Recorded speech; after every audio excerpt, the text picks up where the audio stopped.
yeroo baay'ee kijiba dhiirri dubartoota kijibatu jira akkasuma kijiba dubartoonni dhiira kijibantu jira. Har'a kijiba dubartoonni dhiiratti kijiban keessaa kijiba afran takkasiniif hima.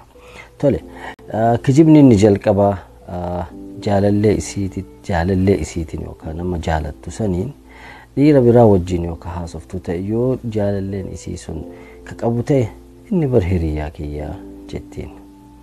Inni bar hiriyaa kiyyaa jettiin. Beeyta hiriyaa kiyya kaati jettuun kun osoo carramaa xiqqoo wahii arge hiriyaa isaa ta'uu kee hin dagata. Maaliif dhiirri yoomiyyuu hiriyaa dubartiidhaan ta'uu hin danda'u. Sababni isaa xiqqoo maqaa wahii sobta. Kan anaa miti ka jedhe hayyoota jedhe anillee akkasumatti beeka. Qaawwa xiqqoo isii argate hin seena hin dhiisuu itti fayyadama jechuudha. Tokko lammaffaan ammoo dubartoonni wayita uffata hin bareedne wahii godhattee dhuftu uffanni kun sirraa hin bareedu jedheeni yoo ka dubbatu ta'e bar uffata hin qabu kanaaf kanuma godhadhee jetti kijiba isaa lammaffaati. Kijibni inni sadaffaan ammoo yeroo dhiirri dubartii takka gaafatu jaalallee qabaa jettiin.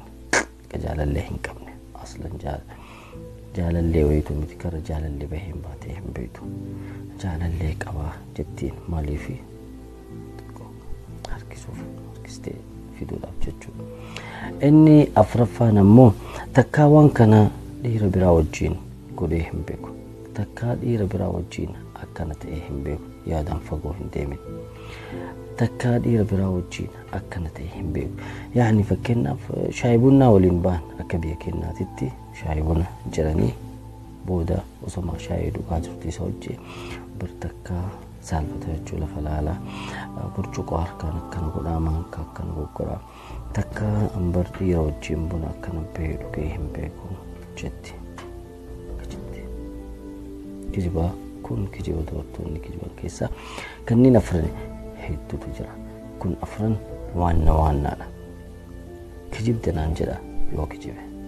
Warroonni dhiiraa ammoo qajeelatti beektan akka ani kijiba hin dubbanne akka ani kijiba hin jenne wantoota afran kana irratti hin beektu warri dhiiraa kijiba naan jedha yoo kijibe. Borammoo kan dhiiraa qabadhee dhufa waan isin dagadhin seen nullee waan kijibnuuf jira kennammaa boroo walitti deebina. Tole kijiba dhiirri dubartootatti kijibatu jira akkuma dubartiin dhiiratti kijibdu kijiba bebbeekamaa dhiirri dubartootatti kijibutu jira. Kijiba sanniin keessaa afur siniif hima wal qixxeessuu jechuudha. Dubartoota afur ka dhiiraa afur. Tole ka dhiiraa inni jalqabaa fi inni waannaan akkana jedha. Takka akka tiititti jaaladhe hin qabu jira. Yaani jiruu isaa keessatti nama akka keetitti jaalate takkaa hin qabu. Kana jechuun isaa si dura jaalatee jira agarsiisa haasawa isaa kana keessatti. Inni lammaffaan ammoo jecha isaa ka jalqabaa san diiga. Akkana siin jedha ani aslan takkaa jaaladhee iyyuu hin beeku. Jaalalumaa waan jedhamu sirratti bare. Simarratti beeke jaalalummaa maal akka ta'e. Mi'ammaan jaalalaa kunuu maal akka ta'e sirratti beekaa jedha. Ka jalqabaa san diige ka jalqabaa sun maal akka ta'e duuba deebi'ee dhageeffadhu. Inni sadaffaan ammoo umriin isaa hagam akka ta'e yoomiyyuu sitti hin himu. Osoo haatummaan isaatu umriin isaa 20 siin jette siin taphatte haati ta'e siin jedha. Abadan umrii isaa akka ati beektu hin barbaadu. Laakiin ka himullee hin jira. Yaani hundi isaanii gara umrii kanaatiin maraa miti gariin sitti hima gariin sitti hima. Inni afraffaan ammoo dhiirri si jaalatee fuudha dura waan barbaadu san bira gahe waan barbaadu san argate akkamitti akka sigatu karaa soqata.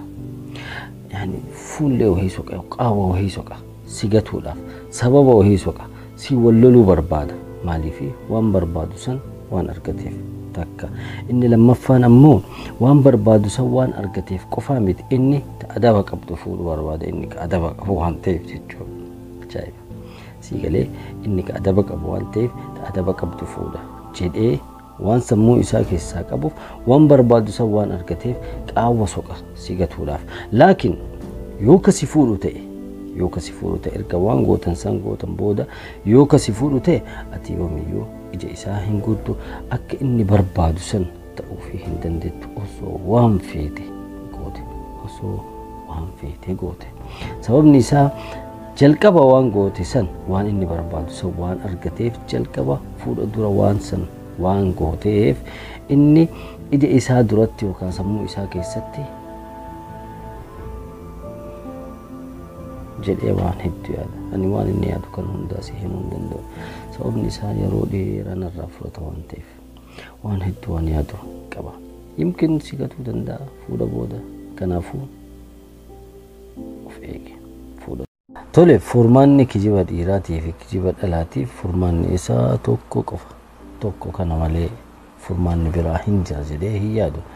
Innis akkana jaaladhu jaalatame. Kuni jaalala rabbumatu uume namni jaalachuu fi jaalatamullee waanuma jiru. Laakiin jaalachuu fi jaalatamuu kana keessatti dogongorri akka hin uumamne. Dogongorri jechuun raqa taatee saree jaalattuuf hin darbinii jechuu barbaada. Wanni ta'u hundinuu fuudha booda yoo ta'e gaariidha. Jaalatamtee miti warra keetii wal barsiisuudhaaf yaali. Gara fuudhaatitti harkisuudhaaf yaali malee gara waan hin taanetti harkisuudhaaf hin deemin. Gara zinaa dalaguutti hin deemin. Gara waan halaal hin taanetti hin harkisin. Sababni isaa wanni haraama ta'e haraamuma, wanni halaala ta'e ammoo halaaluma. Kanaafuu gara halaalatti harkifadhu malee hatta yoo inni gara haraamaatitti si harkise abbaan nafsi kara saniin yaani karri sun nuuf hin malu karaa kana yoo karaa kana ka filattu ta'e ahlan wa sahlan. Lakki karaa sanitti yoo si harkisu yeroo hundaa ka ta'u taate namni kun si hin fayyadu yaani ofirraa dhiisi yoo ati gama haraamaa san filatte malee. Kana jechuun furmaanni isaa tokkichuma kana malee ka biraa hin jiru. Raqa taatee jalatti hin darbamin inni yoo saree ta'e. Laakiin yoo inni nama ta'e atis nama ta'ee fi warra keetiin akka wal baratu godhiitii san booda halaalaan walitti dabalama. Jiruun teessan urgaa haa taatu, jiruu qananii, jiruu gammachuu, jiruu badhaadhinaa isiniif haa ta'u jennee isin eebbifna. Eebbisuu hin danda'a. Jennee isin eebbifna. Yoo akkas ta'uu baate ammoo ana humaan an ga'u waan beekee sitti himee jira. Waan dhagahillee sitti himee jira. Akka warra barattan abdii qaba.